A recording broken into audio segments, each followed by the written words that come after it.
प्रधानमंत्री नरेंद्र मोदी ने जेवर स्थित नोएडा इंटरनेशनल एयरपोर्ट का उद्घाटन कर दिल्ली एनसीआर को दूसरा अंतर्राष्ट्रीय हवाई अड्डा दिया। इससे आईजीआई एयरपोर्ट पर दबाव कम होगा और पश्चिमी यूपी में विकास को गति मिलेगी। आधुनिक सुविधाओं से लैस यह एयरपोर्ट कनेक्टिविटी और निवेश के लिहाज से अहम माना जा रहा है। करीब 24 साल पुरानी इस परियोजना के शुरू होने से क्षेत्र में रोजगार और उद्योग को बढ़ावा मिलेगा। उद्घाटन के दौरान पीएम मोदी ने इसे यूपी के लिए गर्व का क्षण बताया और विपक्ष पर भी निशाना साधा। मुख्यमंत्री योगी आदित्यनाथ ने कहा है कि नोएडा इंटरनेशनल एयरपोर्ट उत्तर प्रदेश के विकास को नई ऊंचाई देगा। पीएम मोदी के मार्गदर्शन में बना यह एयरपोर्ट कनेक्टिविटी, निवेश और रोजगार के नए अवसर पैदा करेगा। उन्होंने इसे उज्जवल भविष्य का लॉन्च पैड बताते हुए कहा कि इससे प्रदेश ग्लोबल मार्केट से सीधा जुड़ेगा। एयरपोर्ट के जरिए मल्टी मॉडल कार्गो हब और आधुनिक सुविधाओं का लाभ मिलेगा।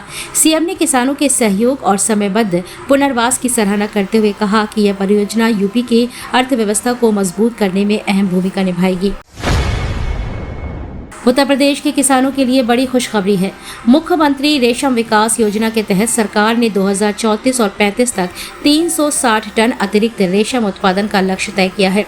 योजना के तहत 11 जिलों में 13,500 किसानों की 9,000 एकड़ भूमि पर शहतूत की खेती कराई जाएगी।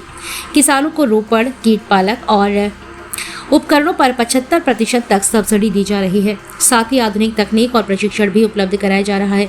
सरकार फार्म टू फैब्रिक मॉडल पर काम कर रही है, जिससे किसानों को बेहतर बाजार और आय के नए अवसर मिलेंगे।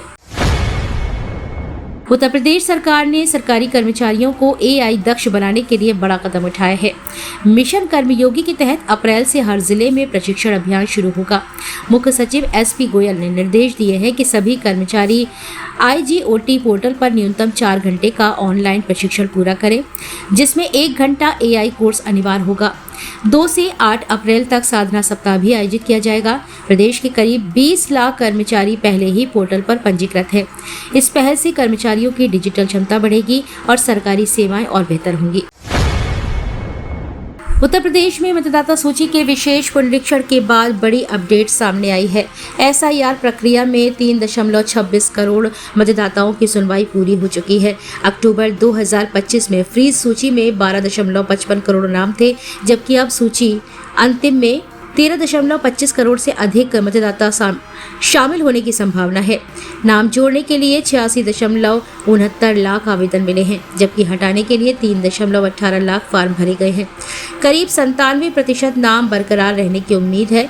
चुनाव आयोग 10 अप्रैल को अंतिम मतदाता सूची जारी करेगा, जिससे चुनावी तस्वीर साफ होगी। समाजवादी पार्टी के राज्यसभा सांसद रामजी लाल सुमन ने वित्त विधेयक 2026 पर चर्चा के दौरान केंद्र सरकार पर तीखा हमला बोला है। उन्होंने आरोप लगाया है कि सरकार अमीर उद्योगपतियों को संरक्षण दे रही है और असली सत्ता अदानी अंबानी के हाथों में है। सुमन ने कहा है कि देश में गरीबी और भुखमरी बढ़ रही है, जबकि किसानों की स्थिति खराब है। उन्होंने बढ़ते राष्ट्रीय कर्ज और बजट के बड़े हिस्से के ब्याज में जाने के भी सवाल उठाए हैं। साथ ही विदेश नीति को लेकर भी सरकार की भूमिका पर गंभीर आरोप लगाए हैं। उत्तर प्रदेश में पेट्रोल डीजल संकट की अफवाहों ने भारी असर डाला है। 24 से 26 मार्च के बीच मात्र 3 दिनों में पेट्रोल की बिक्री 77% और डीजल की 75% तक बढ़ गई है। पूर्वांचल के देवरिया, कौशाम्बी, गोरखपुर, प्रतापगढ़ और प्रयागराज में मांग 200% से अधिक पहुंच गई है। लखनऊ में भी पेट्रोल खपत 109% तक बढ़ी है। वहीं एलपीजी की सप्लाई पर भी दबाव दिखा है, जहां मांग के मुकाबले केवल 58% डिलीवरी हो सकी है। सरकार ने पर्याप्त स्टॉक का दावा किया है, फिर भी अफवाहों के चलते पंपों पर लंबी कतारें देखी जा रही हैं। कृषि मंत्री सूर्य प्रताप शाही ने कानपुर में एमएसएमई कॉन्क्लेव के दौरान कहा कि उत्तर प्रदेश के किसान अब उद्यमी बनेंगे। उन्होंने बताया कि सरकार किसानों को एफपीओ के जरिए सीधे बाजार से जोड़कर उनकी आय बढ़ाने पर काम कर रही है। वैश्विक युद्ध जैसे हालात में उन्होंने विपक्ष पर नाजायज राजनीति का आरोप लगाया और लोगों से ईंधन का संतुलित उपयोग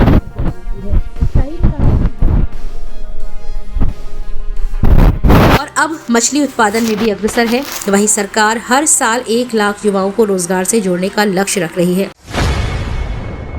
मिर्जापुर में रामनवमी पर श्री राम शोभा यात्रा के दौरान बिजली कटौती को लेकर भाजपा विधायक रत्नाकर मिश्रा भड़क गए। उन्होंने अधिकारियों को फोन पर कड़ी फटकार लगाते हुए कहा कि अगर जानबूझकर बिजली काटी गई तो सख्त कार्रवाई होगी। करीब 6 घंटे बिजली बाधित रहने से नाराज लोगों ने सड़क जाम कर प्रदर्शन किया। विधायक मौके पर पहुंचे और अधिकारियों से जवाब मांगा है। वहीं बिजली विभाग ने आंधी पानी के कारण पेड़ गिरने से सप्लाई बाधित होने की बात कही है। आश्वासन के बाद जाम खत्म हुआ और स्थिति सामान्य हुई है।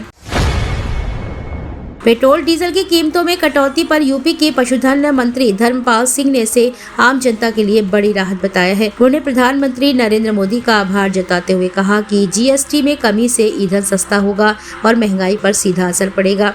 मंत्री के अनुसार परिवहन लागत घटने से किसानों, व्यापारियों और आम लोगों को फायदा मिलेगा। साथ ही रोजमर्रा की वस्तुओं के दाम भी नियंत्रित रह सकते हैं। उन्होंने कहा कि यह फैसला जनहित में उठाया गया है, अहम कदम है जिससे अर्थव्यवस्था को मजबूती मिलेगी और लोगों को राहत पहुंचेगी। सुल्तानपुर में कांग्रेस नेता राहुल गांधी के खिलाफ मानहानि मामले की सुनवाई रामनवमी अवकाश के चलते टल गई है। अब इस पर आज विशेष एमपी एमएलए कोर्ट में अहम सुनवाई होगी। मामला केंद्रीय गृह मंत्री अमित शाह पर कथित टिप्पणी से जुड़ा है। राहुल गांधी पहले ही अदालत में पेश होकर बयान दर्ज करा चुके हैं। अब आगे की कानूनी प्रक्रिया पर सबकी नजरें टिकी हैं। यह केस राजनीतिक और कानूनी दोनों दृष्टि से महत्वपूर्ण माना जा रहा है, क्योंकि इसमें अभिव्यक्ति की स्वतंत्रता और मानहानि कानून के बीच संतुलन का सवाल भी जुड़ा है। सरकारी बैंक में नौकरी की तैयारी कर रहे युवाओं के लिए बड़ा मौका है। बैंक ऑफ बड़ौदा ने ग्रुप हेड, टेरिटरी हेड और डिप्टी मैनेजर समेत कई पदों पर भर्ती निकाली है। आवेदन प्रक्रिया 27 मार्च से शुरू हो रही है और इच्छुक अभ्यर्थी 16 अप्रैल 2026 तक ऑनलाइन अप्लाई कर सकते हैं। उम्मीदवारों के पास ग्रेजुएशन के साथ संबंधित योग्यता होना जरूरी है। आयु सीमा पद अनुसार 24 से 45 वर्ष तक तय की गई है, जबकि आरक्षित वर्ग को छूट मिलेगी। आवेदन शुल्क सामान्य वर्ग के लिए 850 रुपये और SC ST के लिए 175 रुपये रखा गया है। फिरोजाबाद के ASP अनुज चौधरी ने फिल्म धुरंधर 2 देखने के बाद माफिया अतीक अहमद के किरदार पर तीखी प्रतिक्रिया दी है। उन्होंने कहा है कि अतीक कोई शरीफ व्यक्ति नहीं बल्कि मोस्ट वांटेड अपराधी था, इसलिए फिल्म में उसका वैसा ही चित्रण सही है। उन्होंने फिल्म के विरोध को गलत बताते हुए कहा कि इसमें तथ्यों से छेड़छाड़ नहीं की गई है। ASP ने फिल्म को समाज के लिए प्रेरणादायक बताया है और लोगों से इसे देखने की अपील की है। उनका यह बयान सोशल मीडिया पर तेजी से वायरल हो रहा है। उत्तर प्रदेश में ईंट भट्टों के लिए पर्यावरणीय मंजूरी अनिवार्य कर दी गई है, लेकिन स्पष्ट प्रक्रिया तय न होने से असमंजस बना हुआ है। सरकार के आदेश को 3 महीने बीत चुके हैं, फिर भी आवेदन की न ऑनलाइन और न ही ऑफलाइन व्यवस्था तय हो सकी है। खनन विभाग की चुप्पी से स्थिति और उलझ गई है। भट्टा संचालकों ने सरल और पारदर्शी प्रक्रिया की मांग की है। विशेषज्ञों का कहना है कि इसमें उद्योग प्रभावित हो रहा है और पर्यावरण नियमों का सही पालन भी नहीं हो पा रहा है, जिससे प्रशासनिक खामियां उजागर हो रही हैं। 29 मार्च 2026 को उत्तर प्रदेश के मौसम में हल्का बदलाव देखने को मिल सकता है, खासकर पश्चिमी यूपी में मेरठ, गाजियाबाद, नोएडा और सहारनपुर जैसे शहरों में दिन के समय तापमान 34 से 37 डिग्री सेल्सियस के बीच रहने की संभावना है, जिससे गर्मी महसूस होगी। वहीं सुबह और शाम हल्की ठंडक बनी रह सकती है। कुछ इलाकों में आंशिक बादल छाने और तेज हवाएं चलने के आसार हैं। पश्चिमी विक्षोभ के प्रभाव से कहीं कहीं हल्की बूंदाबांदी भी हो सकती है। कुल मिलाकर मौसम बदलता हुआ रहेगा, इसलिए लोगों को सतर्क रहने की सलाह दी गई है।